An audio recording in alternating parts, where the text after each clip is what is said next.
Assalamualaikum warahmatullahi wabarakatuh.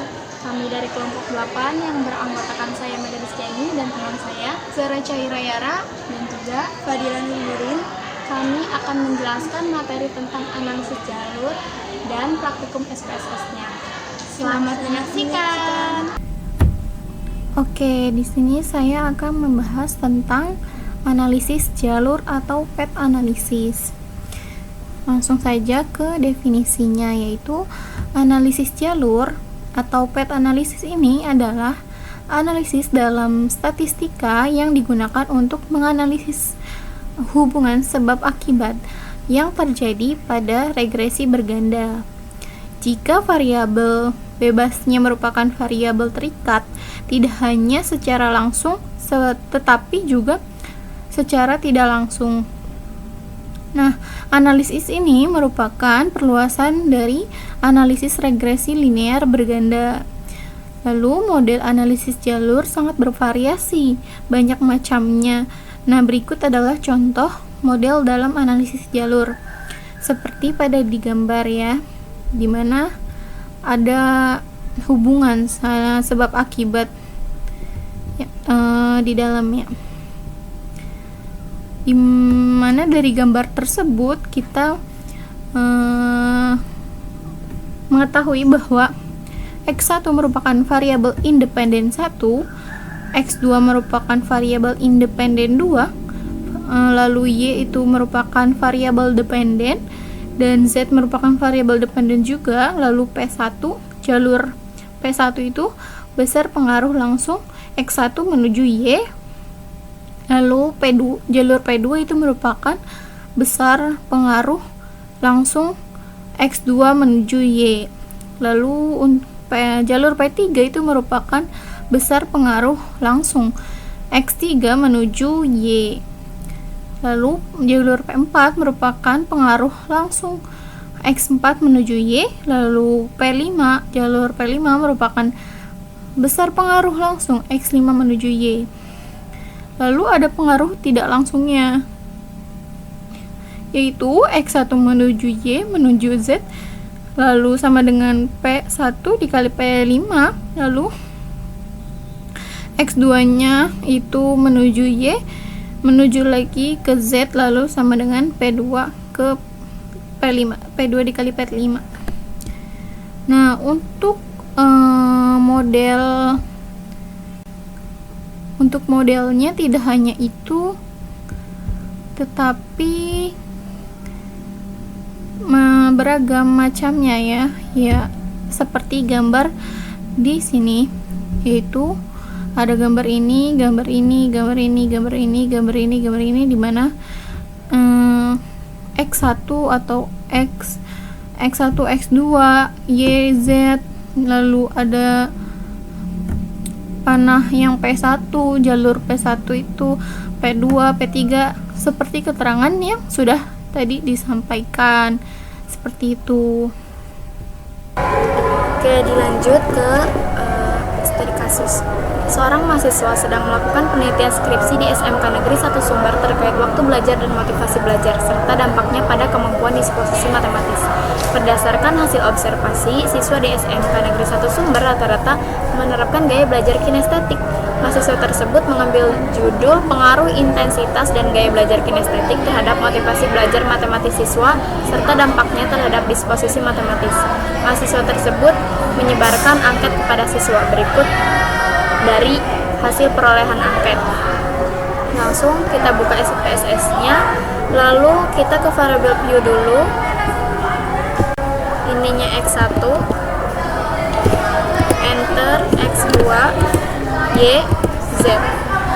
Oke, labelnya kita ganti. Labelnya kita namain intensitas. X1 intensitas, lalu X2 nya gaya kinestetik,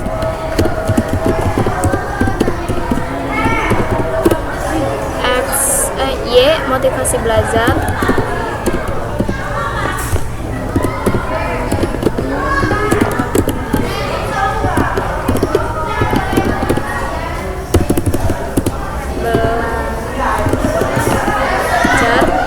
lalu Z-nya disposisi matematis.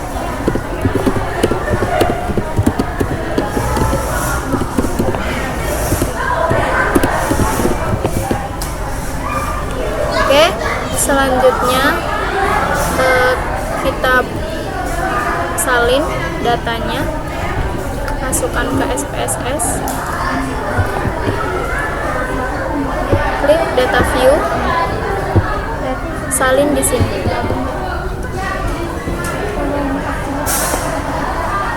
Oke.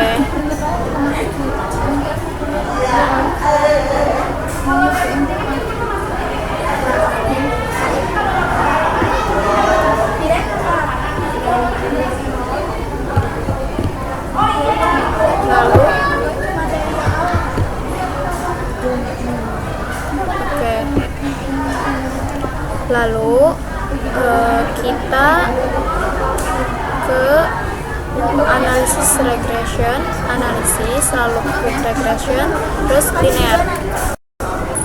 Lalu kita dependennya ini masukkan Y, independennya X1 dan X2.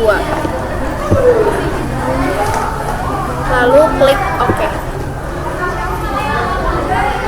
Nah, di sini kita fokus ke model summary dan coefficients. Lalu interpretasinya.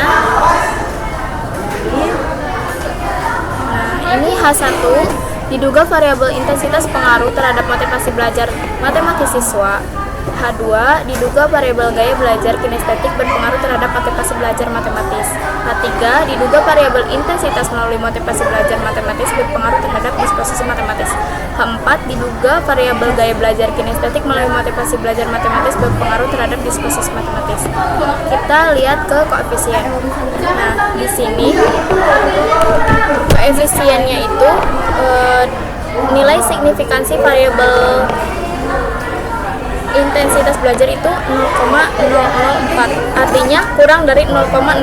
Maka berkesimpulan bahwa variabel intensitas berpengaruh signifikansi terhadap variabel motivasi belajar, artinya H1 diterima. Lalu nilai signifikansi variabel gaya kinestetik itu sebesar 0,044, artinya kurang dari 0,05. Maka berkesimpulan bahwa variabel gaya kinestetik berpengaruh signifikan terhadap variabel motivasi belajar, artinya H2 diterima. Lalu kita ke model summary, lihat. Nah, di sini diketahui nilai R square-nya itu sebesar 0,654, maka memiliki arti bahwa sumbangan pengaruh variabel intensitas dan gaya kinestetik terhadap variabel motivasi belajar sebesar 65,4%. Nah, sedangkan nilai EL dapat dicari dengan rumus EL akar dari 1 dikurangi 0,654 sama dengan 0,588. Nah, jadinya pengaruh intensitas melalui motivasi belajar terhadap disposisi matematis itu yang diberi pengaruh langsungnya yang diberikan intensitas terhadap disposisi matematis sebesar 0,486, sedangkan pengaruh tidak langsungnya intensitas melalui motivasi belajar terhadap disposisi matematis itu adalah perkalian dari nilai beta intensitas terhadap motivasi belajar dengan nilai beta motivasi belajar terhadap disposisi matematis, yaitu 0,505 dikali 0,440 sama dengan 0,222. Nah, berdasarkan perhitungan tadi diketahui pengaruh langsung sebesar 0,486 dan pengaruh tidak langsung sebesar 0,222. Maka memiliki arti bahwa pengaruh tidak langsung lebih kecil dibandingkan dengan maka memiliki arti bahwa pengaruh tidak langsung lebih kecil dibandingkan dengan pengaruh langsung. Maka berkesimpulan bahwa secara tidak langsung intensitas melalui motivasi belajar tidak berpengaruh secara signifikan terhadap disposisi matematis. Artinya H3 ditolak. Nah, untuk selanjutnya kita analisis regresi bagian 2. Langsung saja kita klik Analyze, pilih Regression, lalu pilih Linear. Nah, untuk yang dependennya kita pilih yang disposisi matematis. Lalu yang motivasi belajarnya kita masukkan ke independennya. Lalu oke. Nah, untuk interpretasinya kita lihat pada tabel koefisien ya. Nah, diketahui nilai signifikansi variabel intensitas yaitu 0,000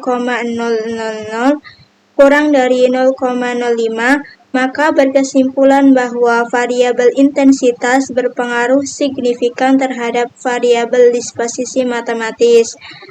Selanjutnya, diketahui nilai signifikan dari variabel gaya kinestetiknya yaitu 0,520 lebih dari 0,05, maka berkesimpulan bahwa variabel gaya kinestetik tidak berpengaruh signifikan terhadap disposisi matematis. Lalu diketahui nilai signifikan dari variabel motivasi belajarnya yaitu 0,000 yaitu kurang dari 0,05, maka berkesimpulan bahwa variabel motivasi belajar berpengaruh signifikan terhadap disposisi matematis. Selanjutnya, kita lihat pada tabel model summary-nya pada R² ya.